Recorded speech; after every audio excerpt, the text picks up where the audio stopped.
Welcome back, guys, to Mystifying Miracles. Glad you're here. We've got another true story for you today. It's about a man who had ulcerative colitis. Hang in there and we're going to dive in.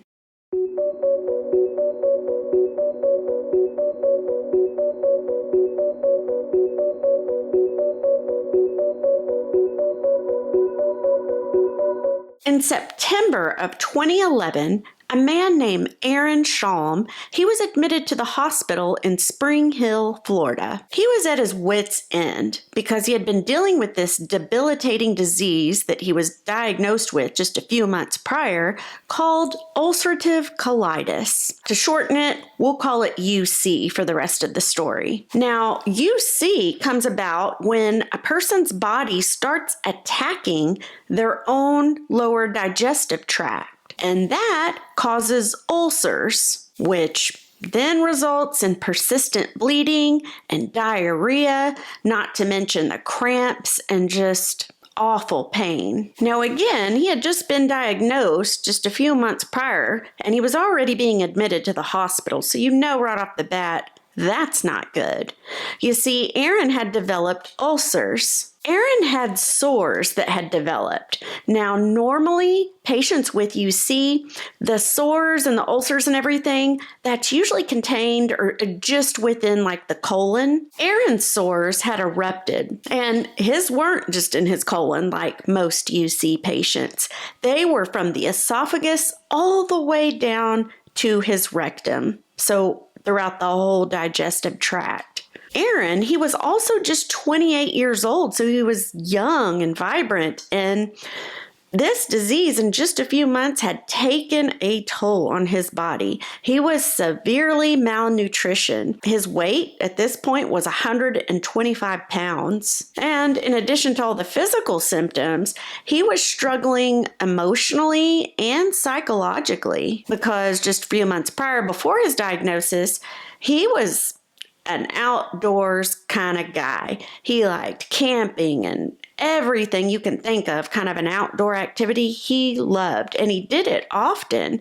So once he got this diagnosis, it just slowly tapered off until he couldn't do anything. He couldn't be far from a bathroom at all. In fact, if he got more than 5 to 10 minutes away from a bathroom where he could pop in, there were no time for lines. Then he couldn't go. He just had to stay at home most times. It was just awful. You think the cramps start and you don't have long when you have something like UC to get to a bathroom, or you're going to have an awful accident on your hands. And this was the situation with Erinn. And his job, he was like a sales merchandiser for Frito-Lay. So he went around town, and checked on the products and all that. So he just couldn't do it anymore because he couldn't be assured that there'd be a bathroom nearby at all times. So his job, Frito-Lay, had to put him on leave. He worried constantly. You can imagine the thoughts racing through his head. He wondered, gosh, how long will my job wait for me? How long will they allow me to be on leave?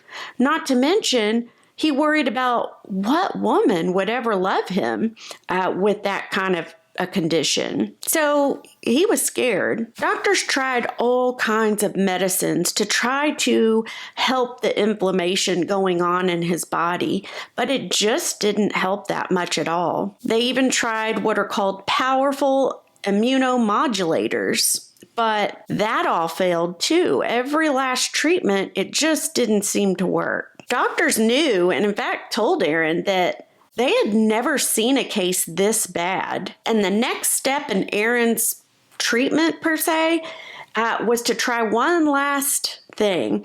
And the story didn't name what medication that was, but it was a very intensive kind of treatment or prescription. So they were going to try that. But if that failed as well, his only other option that he'd have to think about considering would be surgery. And this would be a major surgery because he would have to have his whole colon removed. So that evening comes. Erin's laying in bed in his hospital room all alone, and he's just praying. He's like deep in prayer. He gets out his Bible, he starts reading, and he starts having a conversation with God, just like you're talking to your best friend or your mom or dad. He starts talking to God, and, he's angry. He's angry at God, and he kind of tells him that. And he's like, I don't understand this.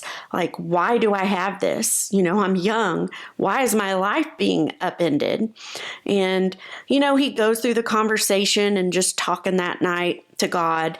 And he ends up telling God, he's like, I know I'm angry, but I know there's got to be a reason. I don't know what that is, but I know this has to have some purpose. 10 p.m. rolls around, and Erin's still got all the thoughts racing through his brain. Tomorrow would be a big decision for him because he'd have to decide whether he wants to do the surgery or not, depending on if this treatment had worked or helped him. He knew one thing, and that was he couldn't go on living like he had been. It just wasn't going to work. It wasn't good emotionally, psychologically, physically. It was a no. And then, the other side of that coin, though, is he worried, man, I don't want to live the rest of my life with a colostomy bag, either. So, that would be a very tough decision. And as he's, contemplating all the thoughts, he says a dazzling light began to fill his hospital room. And it reminded him much of the movie he had seen, Bruce Almighty, the one with Jim Carrey and Morgan Freeman in it, because there's like a bright whiteness and a bright light everywhere. He said that's how it was in his room. And it was coming from every direction, just filling the whole place. And he said you'd think it would hurt his eyes, but it wasn't. He could see just fine. Erinn said he heard a man's voice speak, so he looks to his left. There's nothing there. The voice speaks again. He looks to his right, and there, right next to his hospital bed, was this heavenly figure, is how Erinn described it. He wore a white, long, flowy white robe, and he was about the same build, same height and weight as Erinn. And he said his features, though, were indistinct. He couldn't make them out because the light was just so bright. The heavenly being started pointing to the left. So Erinn looks over there, and there in the hospital room was a body, is how Erinn described it. I know this is going to get a little bit weird, guys, but this is Erinn's experience and what he saw. Erinn says it was surreal just looking at the body to his left. He said it even looked like him. You could make out the distinct features of the body, and it looked like Erinn's body. And he said it was transparent looking and almost looked as if it was made of like a gel substance. The heavenly figure looked at Erinn and he said, well, what do you think? Erinn said, can I try it? And the angelic figure said yes. This is the part in the story, guys. It almost reminded me of like a Marvel movie of some sort, the way Erinn describes it. So Erinn jumps out of the hospital bed. He runs over to where the body's just there standing, and he didn't know really quite what to do just yet. So he's kind of looking and a little bit weirded out, but also excited. Not knowing what to do, Erinn just decides to kind of lean up against the body, lean into it. And he says that's when both bodies merged together. And in that moment, right after that happened, he couldn't feel any pain, any discomfort. He said it was quite amazing. So amazing, in fact, Erinn starts running around his hospital room, and he said he didn't tire, it didn't hurt. He said it was unlike anything he could explain. And as he's doing that, all of a sudden, the room goes back to normal, and the next thing Erinn knows, he's back in his hospital bed. He opens his eyes, he looks up at the clock, and he noticed that only 45 minutes had passed, so he needed to get some sleep. But before that happened, tears just began pouring down his face, and he said such gratitude filled every fiber of his being. He was just so happy because he knew that he had just experienced some sort of miraculous promise that was conveyed to him by God through a vision. And a quote Erinn said in the book, he said, I don't know if it meant God had plans to heal me or if he was just giving me a glimpse of what awaited for me at the end of my life when he finally calls me home. End quote. Erinn knew one thing, and he knew that, man, when I do get to heaven, when it's my time to go, heaven is going to be awesome. Everything is awesome.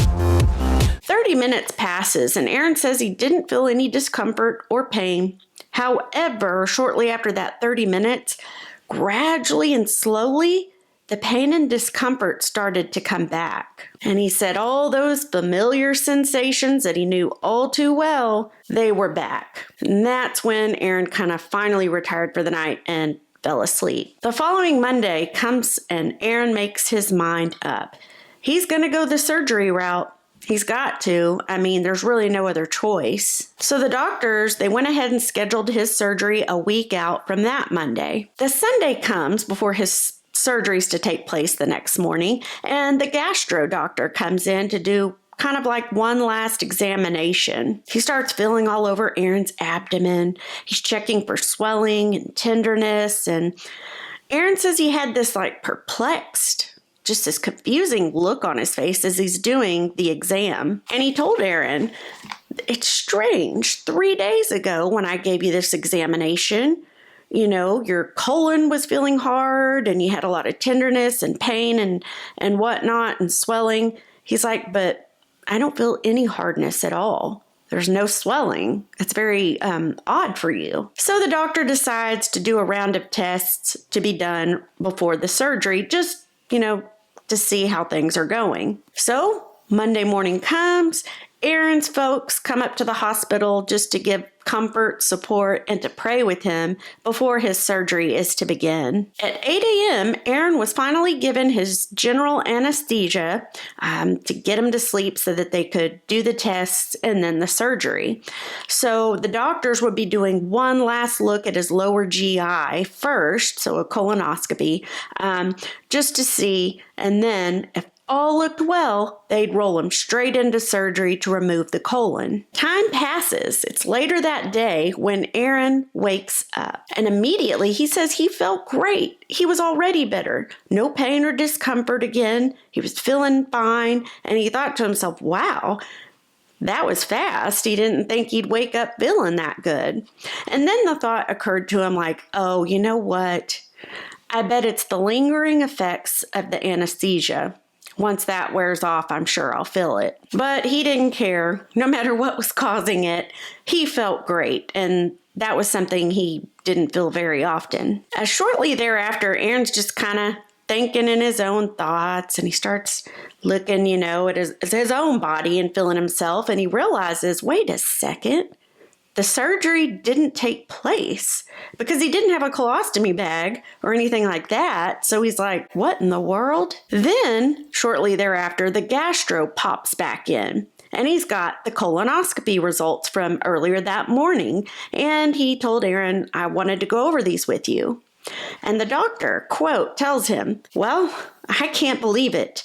These pictures, they show you are healed. There's not any scar tissue.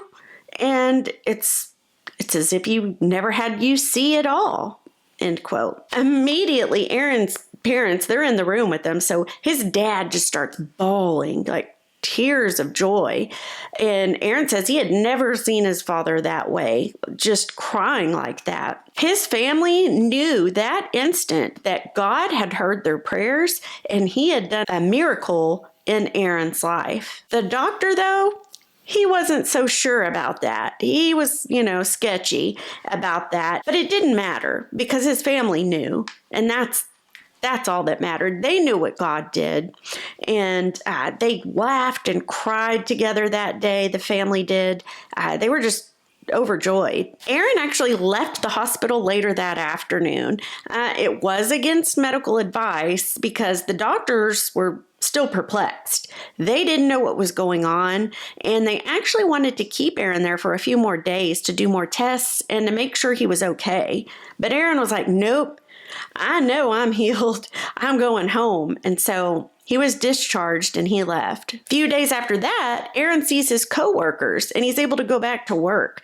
And he's telling his coworkers everything that happened, that he didn't need surgery, that he's healed now, the whole thing. And they were just shocked, but amazed. And since then, Erinn said he's had numerous opportunities to share his testimony of healing and his journey with ulcerative colitis. He says, quote, "I have a lot more compassion now for people who are sick. I understand how it feels to nearly lose hope," end quote. Sorry, guys. That came out of nowhere. My goodness. Anyway, I know exactly that feeling because I feel that and I felt that after my healing. It's quite the, how do I put that in words? It's incredible. I'll just say that. It's an incredible feeling. I'm thankful that God allows me to feel that compassion for people. Today, Erinn's more energetic and full of life than ever before. And he's still symptom-free. He's still healed. He's never had another issue. It was just a miraculous healing. Thank the Lord. And just another very cool healing story. I hope you guys enjoyed this one.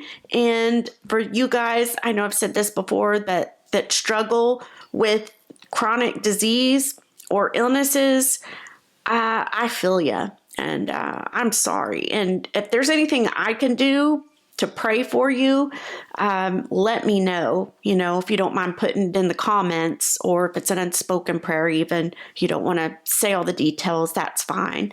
I would love to do that for you guys, or if you know somebody that needs prayer. So sorry, guys, I didn't expect to get emotional like that, but again, I hope you enjoyed it, and I thank you so much for watching, and I hope you guys have a great rest of your week, and I'm going to see you guys for the next one.